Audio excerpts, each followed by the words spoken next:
Good morning or good afternoon, as the case may be. My name is Sosale Mohana. I'm a maths teacher who has taught maths for over 50 years in 3 continents and 3 countries, like India, in Asia, Kenya in Africa, and England in Europe. I've just retired a couple of years ago, and I thought I should use my experience to record and deliver a number of lessons based on the British curriculum for A-level maths, so the students who want to reinforce their learning can use it. I have a master's in maths, of course, way back in 1969. I completed my master's in maths, and then I did my teacher training in 1974. I've been working since 1969 till 2019, clear 50 years. So I hope these lessons are useful to you, and you're welcome to watch them, and then with each lesson there will always be a document which covers whatever has been done in the lesson, so you could use that perhaps as your own notes, or maybe to go over what has been taught during the lesson. I hope you enjoy the lesson. Hello, welcome back. In the last lesson, I gave you definition of function because I committed a stupid error there, you remember? Anyway, which was a little bit thick of me. I should have realized that. Doesn't matter. So I talked about functions, I talked about composite function, and I said I'm going to do inverses. So today we are still in topic 3. Of course, you will get bored again as usual because we will continue to be doing topics in algebra only. And then we are doing today inverse of a function or inverse functions. I will revisit these again later on if and when I teach further maths, because there will come across inverse of trigonometric functions, inverse of hyperbolic functions. But at the moment, we will concentrate on basic inverse function. So, in other words, look, suppose let's say I have f of x equal to 1 minus, let's say 5 minus 3x. Yeah. Now, when x is 2, y will be 5 minus 6, which is minus 1. Now I'm looking at the reverse. What is the value of x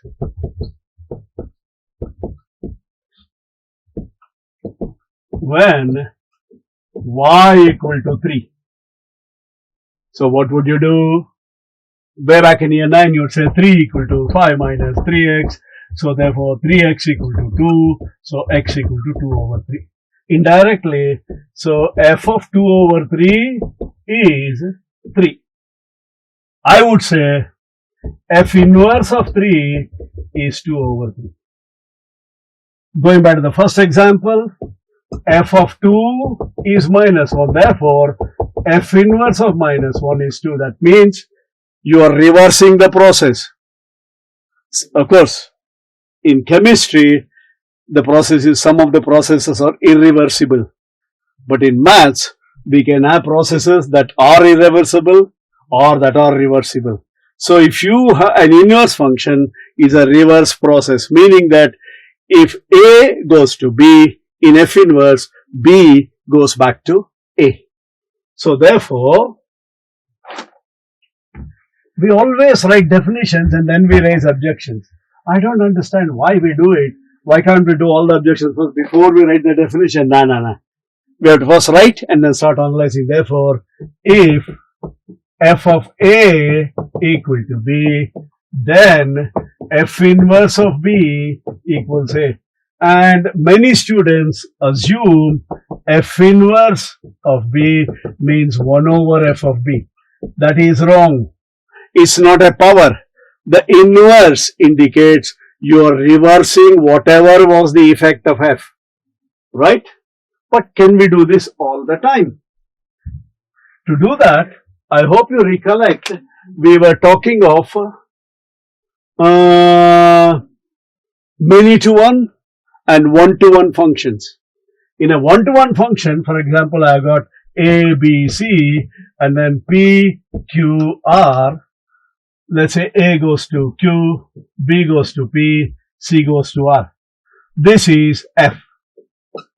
So in F inverse, P will go to A, P will go to B, Q will go to A, and R will go to C. That's fine. So the reverse also works. Whereas, suppose let's say I had y is equal to x squared minus 1 and the domain was 0, 2, 4. Right? And then, let me make it interesting. Minus 2, minus 1, 0, 1 and 2 was the domain. What would be the range? This is x, that is y. So 4 minus 1 is 3, 0, minus 1, 0 again, and then 3 again. So minus 2 goes to 3, 2 goes to 3, minus 1 goes to 0, 1 goes to 0, 0 goes to minus 1. Well, that f of x is fine, because for every value of x, there is only one value of y. Suppose I try to do the reverse. In other words, now I've got y first, which is 3, 0 and minus 1. And I've got x, which is minus 2, minus 1, 0, 1, 2. When I say 3, 3 can go to minus 2, 3 can go to 2. Remember I told you for a function, for every element of the domain, there should be only one element in the range. So if it's a function from y to x, then for every y, there should have been only one value of x. So this is not a function, that means the inverse does not exist. So the reverse process is possible only if f is 1-to-1.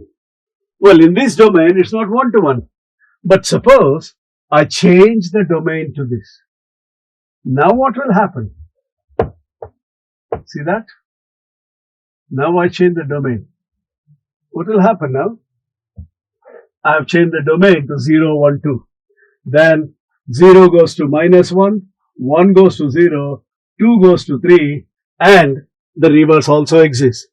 So if a function is many to 1, you need to restrict the domain to make it 1-to-1. Otherwise it doesn't work. So, as I said, see, we start and then we bring the objection. So therefore, for f inverse to exist, I'll put here provided f of x is a 1-to-1 function over the domain.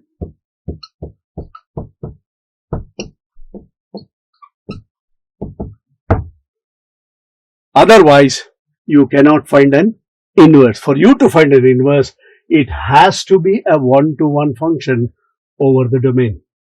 Right? Let's take a couple of examples and see how to find f inverse. Example 1. Given that f of x equal to x cube minus 2, x belongs to R. Find f inverse of x. The first job is you must find the range of f. Because remember, if this is x, that is y, this is the domain, and that is the range. Right?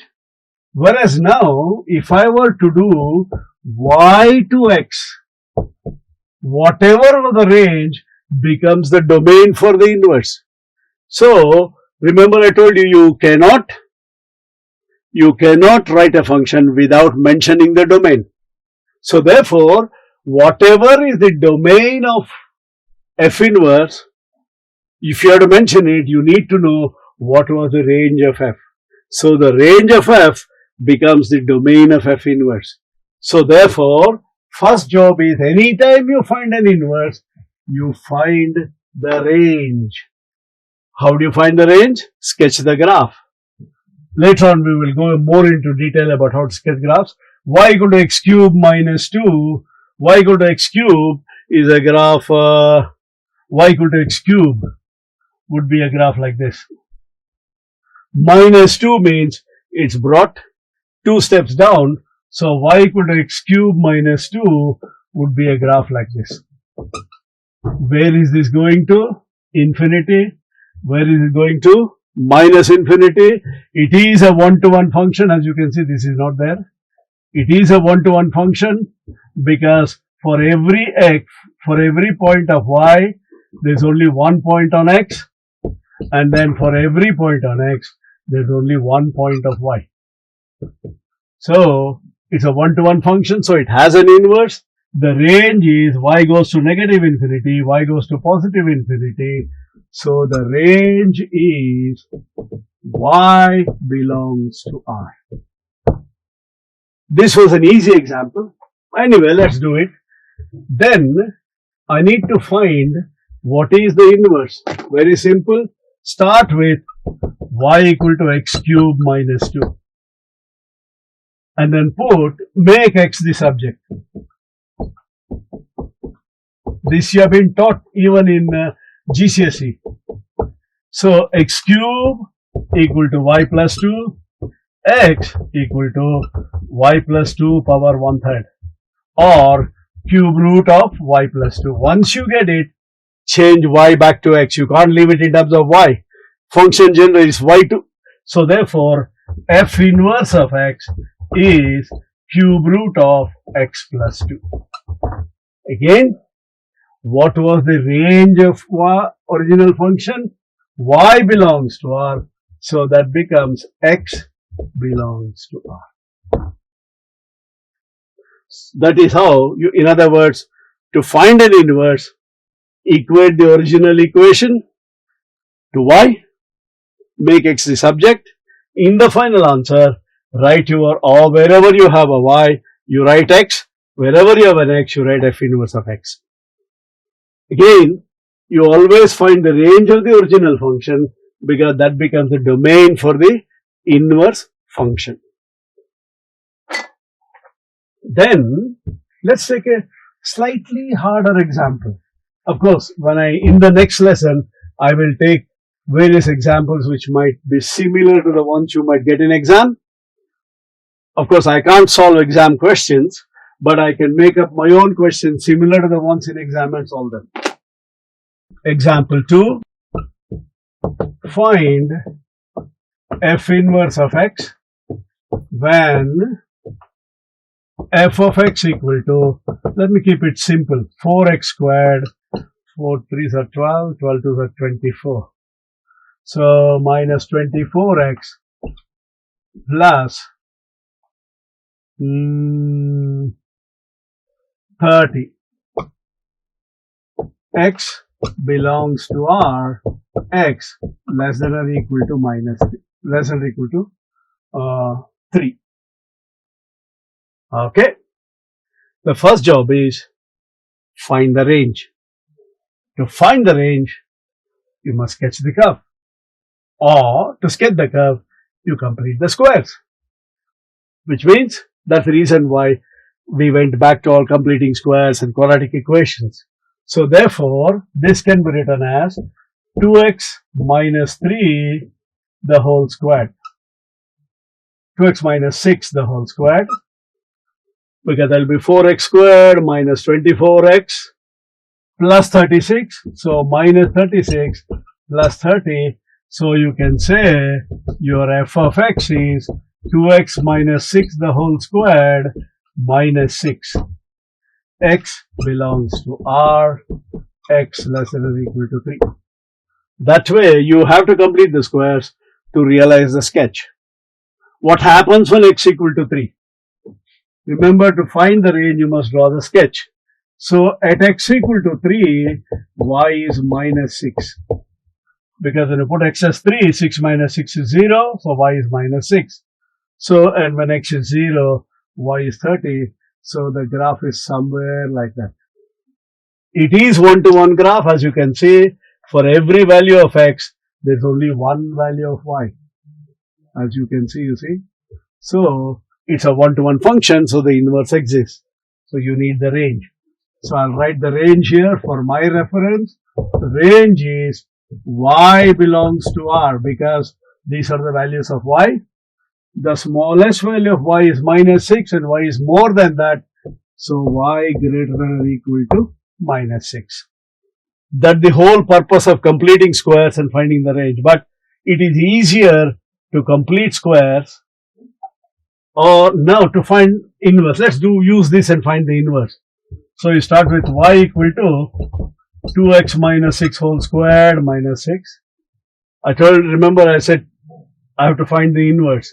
So I'll say 2x minus 6 whole squared is equal to 6 plus y. 2x minus 6 equal to plus minus square root of 6 plus y. So 2x is equal to 6 plus minus root y plus 6. So x equal to 3 plus minus half root y plus 6. And when I discuss inverses, I had told you it has to be one-to-one. It is one-to-one, but when is it one-to-one? Only because remember the graph goes like that. That part is not included. X should be less than or equal to 3. So the only answer that is acceptable is that 3 minus half root y plus 6. Once you express x in terms of y, you can write the f inverse of x. Well, let me write that answer here because there's something some of you might be wondering, sir, I don't lie. You yourself said do not use completing the squares unless they ask you to, and suddenly you're using it. Are you contradicting yourself? No, I'm not contradicting myself. In this case, you had to complete squares because you had to find. Later on, of course, if this question comes in the exam, by then you'll have learned differentiation or you'll have learned about symmetry. So there is an easier way of finding the minimum point. At the moment, I'm basing whatever I'm teaching you on what you know based on my lessons, not based on what you learned in school. So therefore, I'll show you another method, okay? We found the range, alright? But suppose you forgot or you don't like completing the squares. Nothing wrong.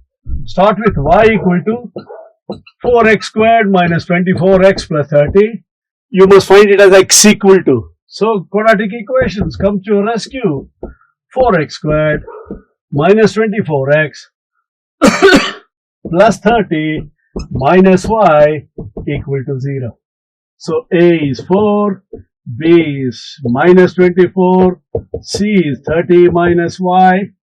So x equal to minus b plus minus square root of b squared minus 4 times a times c whole over 2a.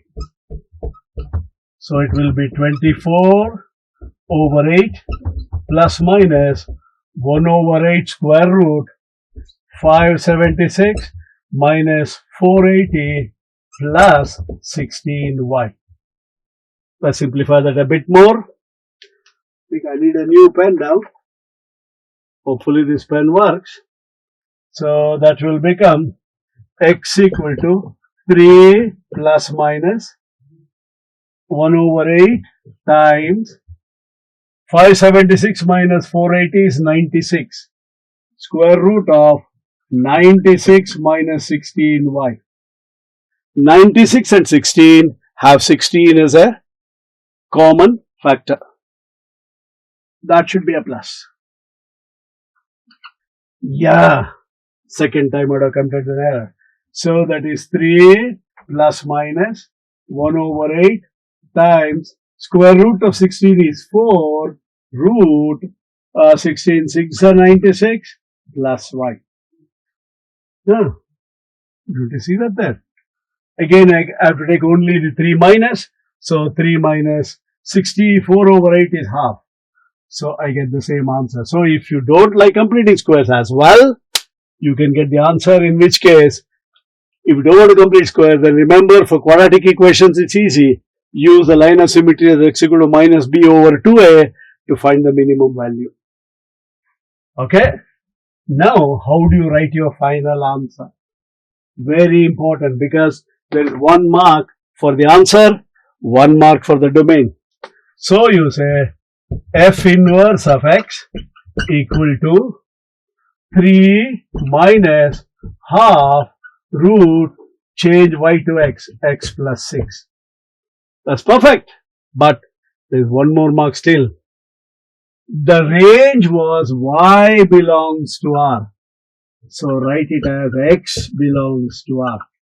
The range was y greater than or equal to minus 6. Write as x greater than or equal to minus 6.